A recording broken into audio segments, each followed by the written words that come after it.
Jack Higgins. Chapitre 2. Tout commença dans la mesure où l'on peut assigner un commencement à ce genre de choses par un coup de téléphone que reçut le général de brigade Dougal Monroe à son appartement de Aston Place. Situé à 10 minutes de marche du quartier général londonien de SOE, Baker Street, en tant que chef de la section D du SOE, il avait près de son lit 2 téléphones, dont l'un en ligne directe avec son bureau. Ce fut ce dernier qui le réveilla à 4 heures du matin, le 28 avril 1944. Il écouta, le visage grave, puis jura entre ses dents. « J'arrive tout de suite. Une chose, vérifie si Eisenhower est en ville. » Moins de 5 minutes plus tard, il se glissait dehors. Le froid humide lui donna des frissons. Il alluma la première cigarette de la journée et allongea le pas dans la rue déserte. Il avait 65 ans, trapu, costaud, des cheveux blancs sur un visage rond sans beauté, affublé de lunettes à monture d'acier, un vieil imperméable, Burberry et un parapluie noir. Ses attitudes et son allure faisaient très peu militaire, ce qui n'avait rien d'étonnant s'il était général. C'était uniquement pour lui donner l'autorité nécessaire dans certains secteurs. Jusqu'en 1939, Dougal Monroe exerçait la profession d'archéologue, d'égyptologue pour être plus précis, et enseignait au collège Al-Soul d'Oxford. Depuis 3 ans, chef de la section D du SOE, ce que l'on appelait communément dans le métier le service des coups fourrés. Il entra par la porte de Baker Street, salua de la tête le gardien de nuit et s'élança dans l'escalier. Quand il poussa la porte de son bureau, le capitaine Jack Carter, son officier de permanence, était assis dans son fauteuil. Carter avait une fausse jambe depuis Dunkerque. Il prit sa canne pour se lever. « Non, ne bougez pas, Jack, » lui dit Monroe. « Il y a du thé ?» La bouteille thermos sur la table des cartes, mon général. Monroe divisa le bouton, se versa une tasse et but. « Bon Dieu, vraiment dégueulasse, mais en tout cas, il est chaud. Allons-y droit au but. » Carter se leva et traversa la pièce en boitant. Sur la table, une carte du sud-ouest de l'Angleterre représentait le Devon, la Cornouaille et l'étendue de la Manche. « Exercice tigre, mon général. Vous vous souvenez des détails ? » La répétition du débarquement en vue d'Overlord. Exact. Ici, à Limbay, dans le Devon, il y a un lieu dit Slapton Sainte qui rappelle beaucoup la plage que nous avons rebaptisée Utah, en Normandie. Extrêmement précieux pour les exercices d'entraînement. La plupart des jeunes Américains qui doivent débarquer n'ont aucune expérience des combats. « Je sais tout ça, Jacques, » dit Monroe. « Continuez. » Le convoi de la nuit dernière comportait 8 péniches du débarquement, 5 de Plymouth et 3 de Brixham, sous escorte navale, bien entendu, et il devait opérer un débarquement sur plage à Slapton. Il y eut un silence. « Racontez-moi le pire, » dit Monroe. « Ils ont été attaqués en mer par des avisons allemands appartenant probablement à la 5e et à la 9e flottille des Schnellboot, stationnés à Cherbourg. Les dégâts, 2 péniches coulées, plusieurs autres torpilles gravement endommagées. Et la facture du boucher, difficile de préciser pour l'instant, environ 200 marins et 450 soldats. » « Comment ?» lança Monroe. « Êtes-vous en train de me raconter que nous avons perdu 650 combattants américains cette nuit ? 650, alors que nous n'avons même pas commencé l'invasion de l'Europe ? Je le crains. » Monroe, agité, se mit à arpenter la pièce, puis s'arrêta à la fenêtre. « Eisenhower est au courant ? » ?»« Il est en ville, mon général, à East Lodge. Il veut vous voir au petit déjeuner, à 8 heures.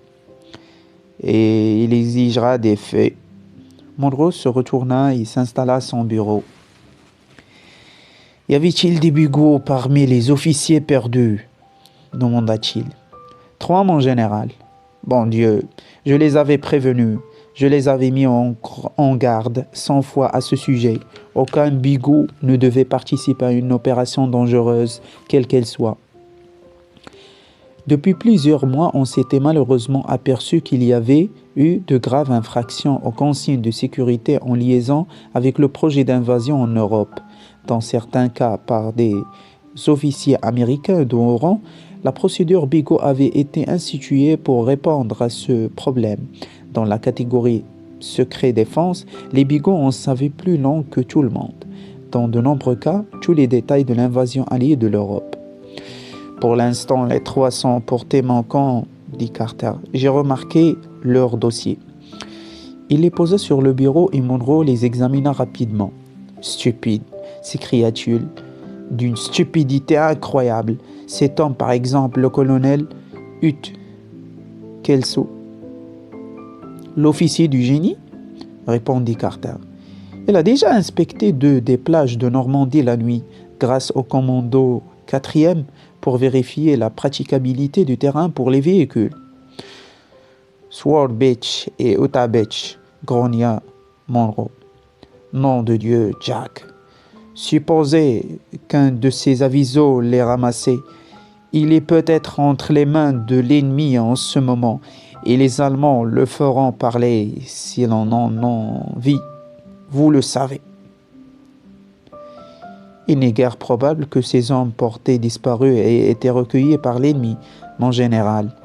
Le capitaine du contre-torpilleur Saladin, qui faisait partie de l'escorte, nous a signalé que les avisons ont attaqué à une distance de 1500 mètres, puis ont enfilé à toute allure, le type même de l'attaque brusquée, dans le noir et la confusion.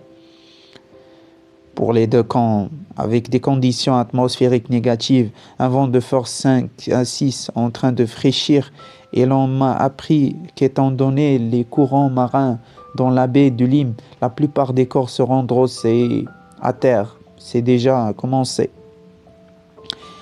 La plupart, Jack.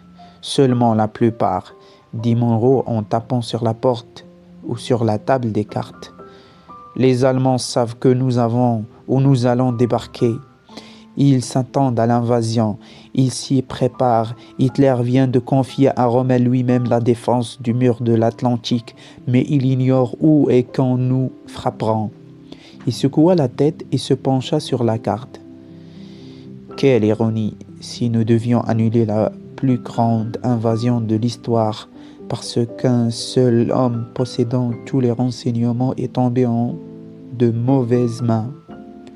Peu probable, mon général, croyez-moi, répondit Carter doucement. Le colonel Kelso sera rejeté à terre comme tous les autres. Que Dieu m'assiste, dit Dougal Monroe avec ferveur. Je vais prier que la marée le ramène, Jacques, oui, je vais prier.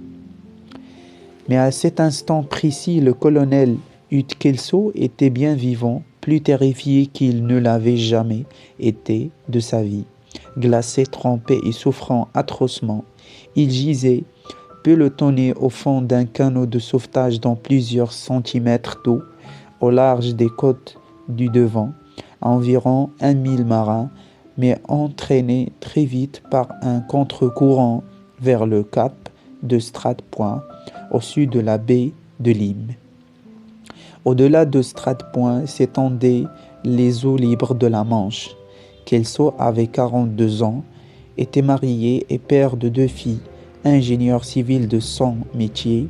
Il dirigeait plusieurs années l'entreprise de travaux publics de sa maison ou de sa famille dans l'État de New York, et il avait acquis une solide réputation dans ce domaine, ce qui justifie sa mobilisation dans le génie en 1942, avec le grade de commandant.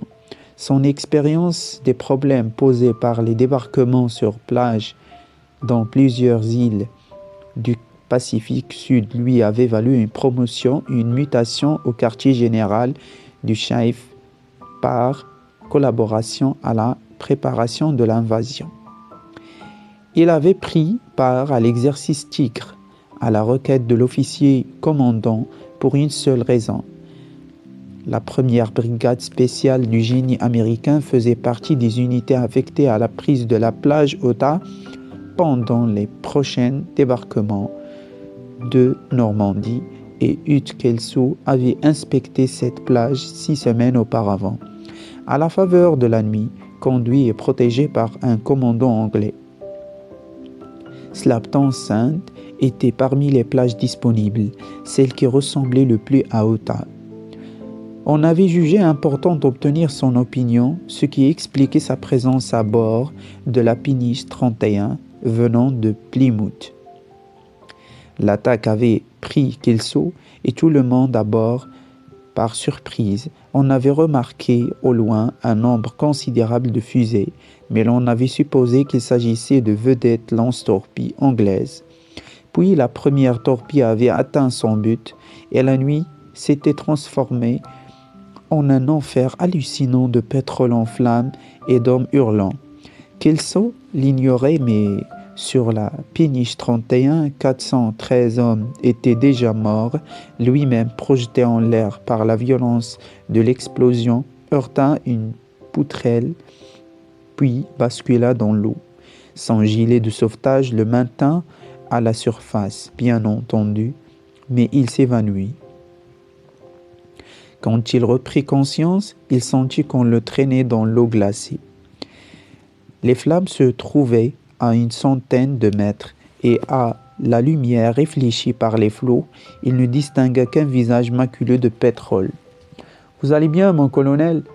Accrochez-vous, il y a un petit canot de sauvetage par ici. » L'embarcation apparut au milieu des ténèbres, le nouveau modèle de pneumatique mis au point dans le Pacifique, un gros anneau orange flottant très haut sur les vagues, capable d'embarquer jusqu'à 10 hommes. Une sorte de dé protégeait les occupants du vent et de la pluie. La toile de l'entrée était ouverte.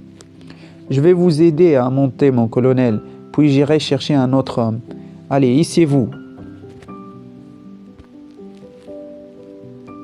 Kelso se sentait bizarrement faible, mais son ami inconnu semblait costaud et musclé.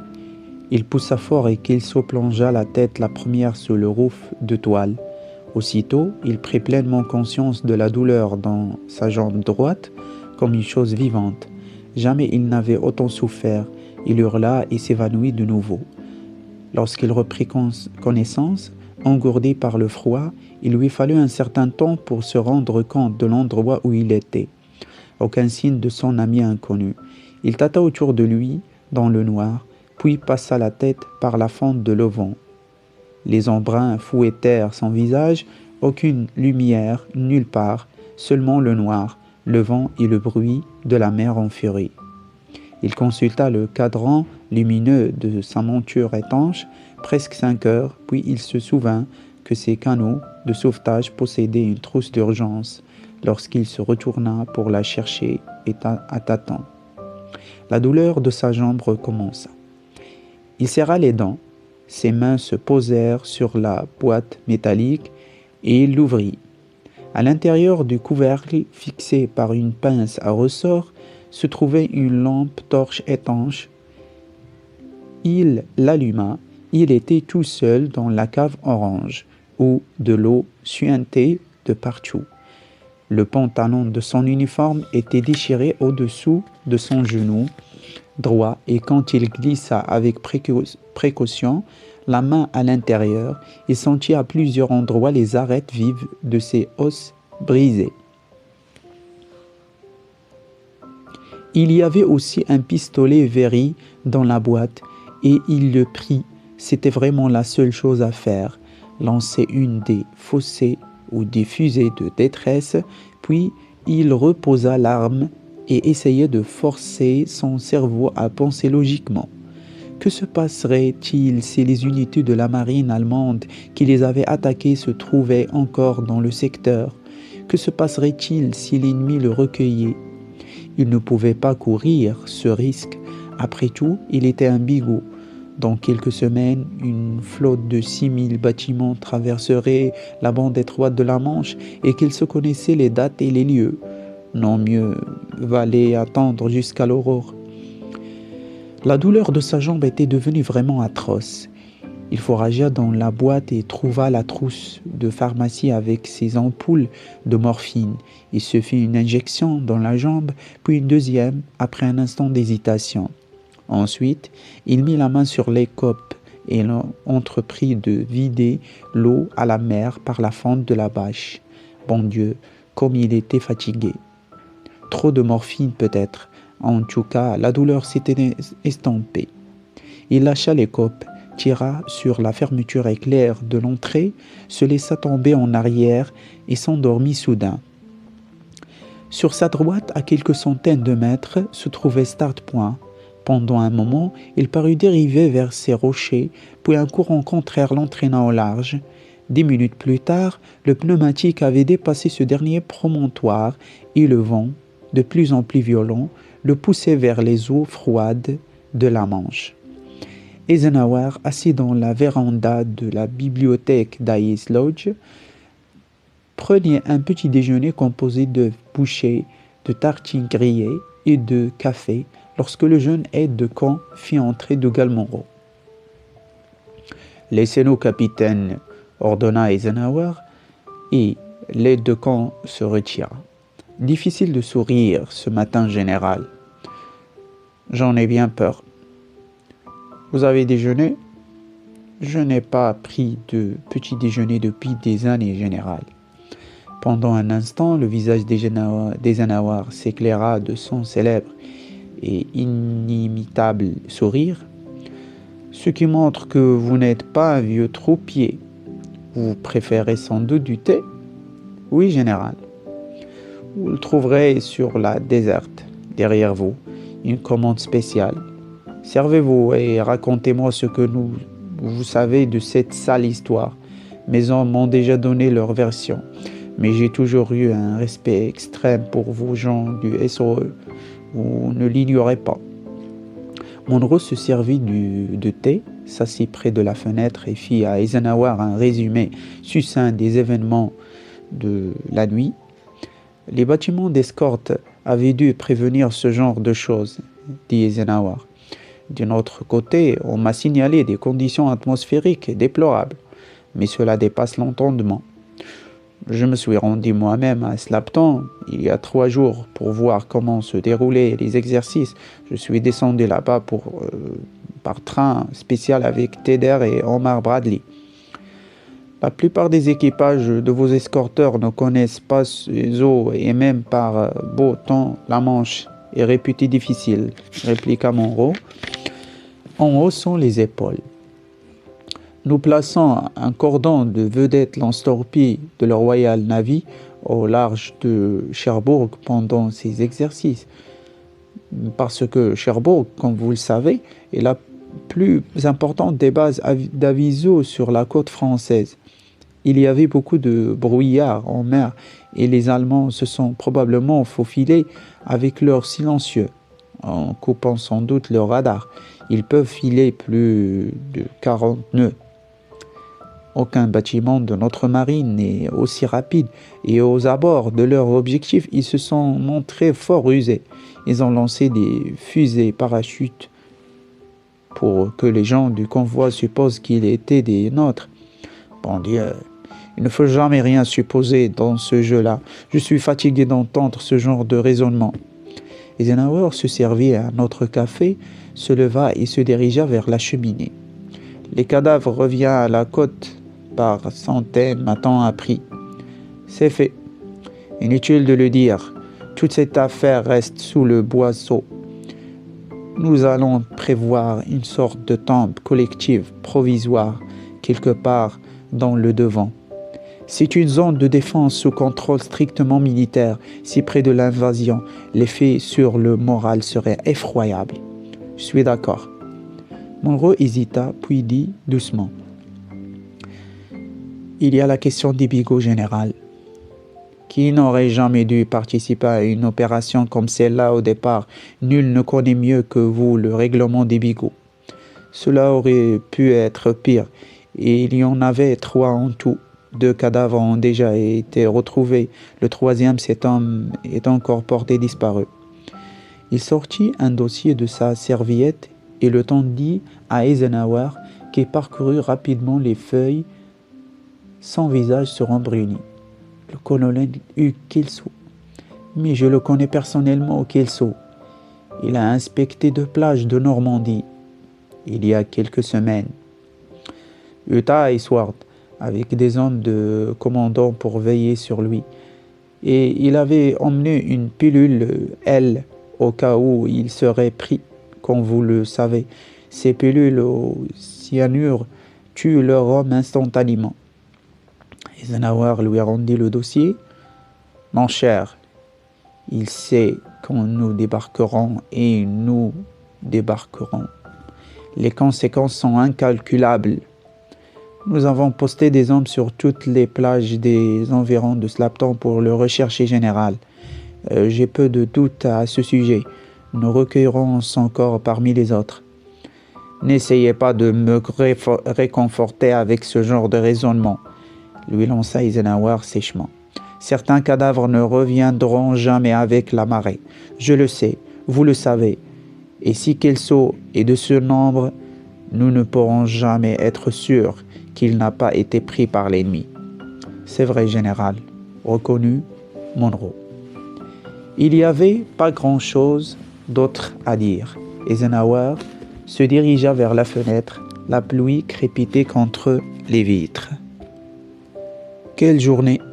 s'écria-t-il, morose. « Une chose est certaine, un seul homme va avoir le sourire aux lèvres ce matin. » Au même instant, Adolf Hitler lisait un rapport sur l'affaire de Slapton Sand dans la salle des cartes de son quartier général souterrain, la tanière du loup, près de Rastenburg, au fond des forêts de Prusse orientale. La plupart des archontes de la hiérarchie nazie étaient présents.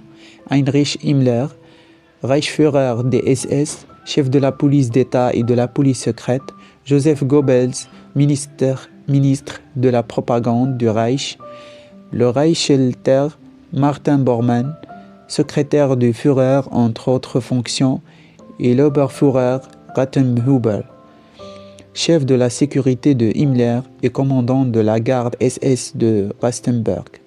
Hitler dansa presque de joie et froissa dans sa main le papier pelure du message. Donc, notre marine peut encore frapper, et très fort, juste sous le nez de l'ennemi. 3 bateaux coulés et des centaines de morts, dit-il, les yeux pétillants. Mauvaise matinée pour le général Eisenhower, messieurs. Son enthousiasme était communicatif. Excellente nouvelle, vraiment, my Führer, lança Goebbels avec son rire perçant habituel. Bormann, le premier à avoir lu la dépêche, dit à mi-voix. Si nous pouvons leur infliger une humiliation pareille au large des côtes du devant, my Führer, tout est possible sur les côtes de France. Jamais ils ne débarqueront, intervint Himmler. C'est probable, répondit Hitler de meilleure humeur que jamais. Mais passons à l'ordre du jour de notre réunion. Ils se groupèrent autour de la table ronde et Hitler posa l'index sur une carte de France à grande échelle. Le mur de l'Atlantique avance, n'est-ce pas?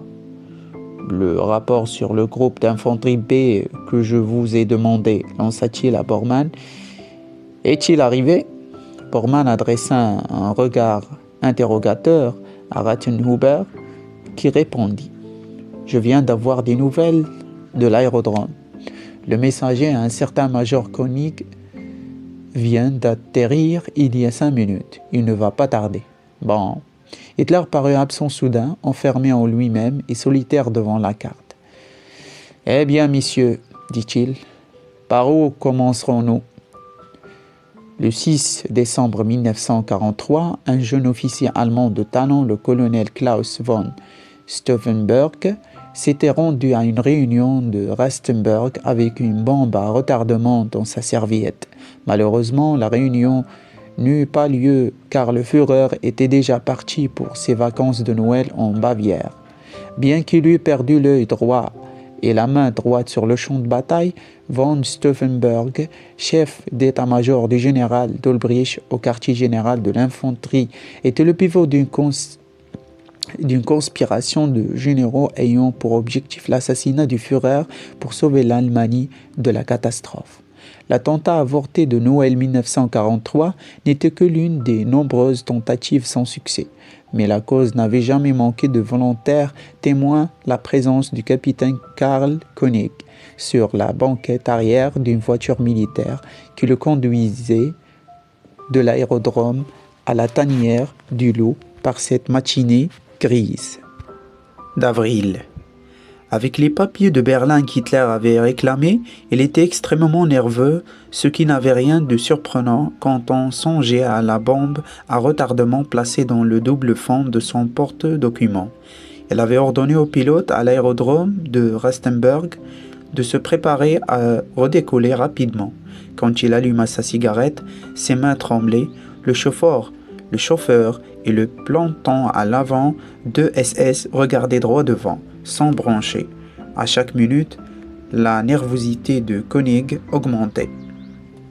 De chaque côté, dans les bois sombres, des champs de mines, des clôtures électriques et des patrouilles militaires avec des chiens féroces, plus 3 grilles à franchir avant d'atteindre les bâtiments centraux. Il était temps d'amorcer la bombe quand ce serait fait. Il disposerait d'exactement 30 minutes avant l'explosion. C'est ce qu'on lui avait expliqué. Il posa le doigt sur la serrure du côté gauche du porte-documents et il appuya. L'explosion violente qui se produisait à la seconde même pulvérisa Koenig et les 2 SS. Hitler, hors de lui, fou de rage, arpentait la salle des cartes. Encore une fois, ils ne cesseront donc jamais d'essayer. Il se tourna vers Rathenhuber. « Et vous, Oberführer, qu'avez-vous à répondre? Vous avez juré d'assurer ma sécurité personnelle. »« Mein Führer, bredouilla Rathenhuber, que puis-je dire ?»« Rien, tonna Hitler en se retournant vers les autres. Vous ne me dites jamais rien d'utile, tous tant que vous êtes. » Dans le silence, ce fut Himmler qui prit la parole. « Il y a eu de la négligence dans cette affaire, c'est exact, mein Führer. Mais dans l'échec de cette lâche tentative, nous voyons une nouvelle preuve de votre destinée, une nouvelle preuve de la victoire inévitable de l'Allemagne sous votre autorité de guide inspiré. » Les yeux d'Hitler lancèrent des flammes et il rejeta la tête en arrière. « Comme toujours, Reichsführer, vous voyez la vérité. Et vous êtes le seul, lança-t-il en se tournant vers les autres. « Sortez, tous, je désire parler au Reichsführer seul à seul. » Ils sortirent sans un murmure, Goebbels en dernier, et Hitler demeura les yeux baissés vers la table des cartes, les mains croisées derrière le dos. « De quelle manière puis-je servir, mon Führer ?» demanda Himmler. « C'est un complot, n'est-ce pas ? Une conspiration générale pour me supprimer. Ce capitaine Koenig n'était qu'un agent. Moins une conspiration générale qu'une conspiration de généraux, mein Führer. » Hitler se retourna brusquement. « En êtes-vous certain ? » ?»« Oh oui, mais pour en avoir la preuve, c'est une toute autre histoire. » Hitler hocha la tête. « Koenig était un aide de camp de général Olbrich. Olbrich fait-il partie de vos suspects ?» Himmler acquiesça. « Et les autres ?» insista Hitler. « Les généraux Steff, Wagner, von Haas, Lindmann, plusieurs autres, tous étroitement surveillés. » Hitler demeura remarquablement froid. « Des traîtres, tous jusqu'au dernier. Pas de peloton d'exécution. Un nœud coulant quand le moment viendra. Personne de plus haut rang. On dirait que nos maréchaux sont enfin devenus loyaux. J'aimerais pouvoir vous le confirmer, mein Führer, mais l'un d'eux me semblait extrêmement suspect. Je faillirais à mon devoir si je ne vous prévenais pas. Son nom ? Rommel. » Hitler sourit d'un air étrange, presque un sourire de triomphe. Il se détourna, fit quelques pas, puis se tourna de nouveau, toujours souriant. « Je crois que je m'y attendais. Oui, pas d'erreur. Donc, le renard du désert veut me jouer un tour. J'en suis presque certain. Le héros du peuple, dit Hitler. Il nous faudra le manipuler avec précaution, n'est-ce pas? Ou se montrer plus renard que lui, répondit Himmler doucement. Plus renard que le renard du désert, lança Hitler. Ravi, oui, ça me plaît. Reichsführer, ça me plaît beaucoup, vraiment. Kilso dormit jusqu'à midi, et quand il s'éveilla, il n'allait vraiment pas bien. Il se retourna dans le canot de sauvetage violemment secoué par les flots et baissa la fermeture éclair de l'auvent. Rien hormis la mer. Le petit pneumatique roulait et tanguait sur les vagues furieuses. Un ciel noir lourd de pluie et des rafales de vent, force 5 ou 6 manifestement. Le plus désolant, c'était de ne pas apercevoir le moindre bout de terre à l'horizon. Il se trouvait au large, en plein Manche. S'il continuait à dériver, si personne ne le recueillait, il parviendrait aux côtes de France, probablement sur la péninsule du Cotentin, vers Cherbourg. À moins qu'il ne tombe dans le golfe de Saint-Malo, où se trouvent les îles anglo-normandes, Aurigny, Guernesey et Jersey. Il n'avait jamais su grand-chose à leur sujet, sauf qu'elle était anglaise et occupée par l'ennemi. Mais il était fort improbable que les courants l'emportent jusque là-bas.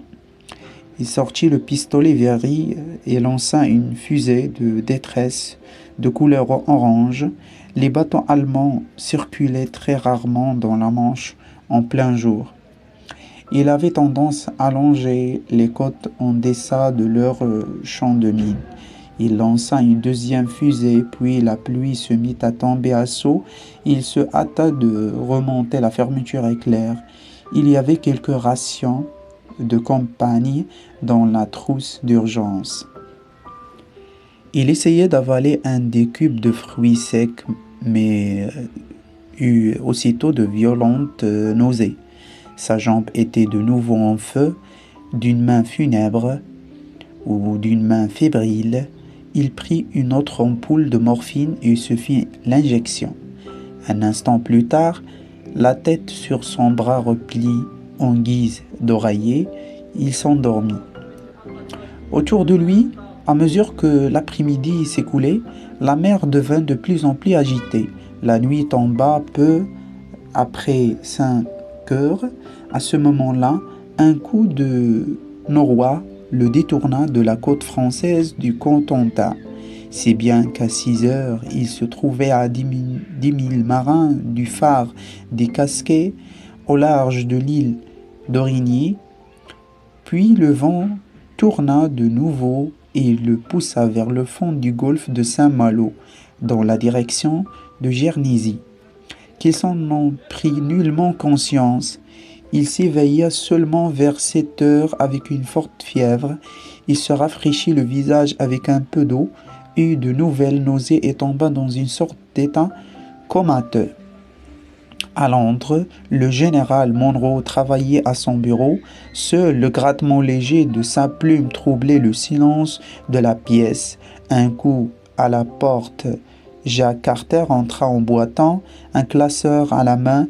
Il le posa devant Monro. La toute dernière liste de Slapton, mon général. Rien sur Kelso? Rien, mon général. Mais tous les bateaux disponibles sillonnent la baie à la recherche des corps des disparus. Dougal Monro se leva et se dirigea vers la fenêtre, le vent hurlant plaquait la pluie contre la vitre. Il secoua la tête et murmura « Dieu protège les marins en mer par une nuit pareille. » Fin du 2e chapitre.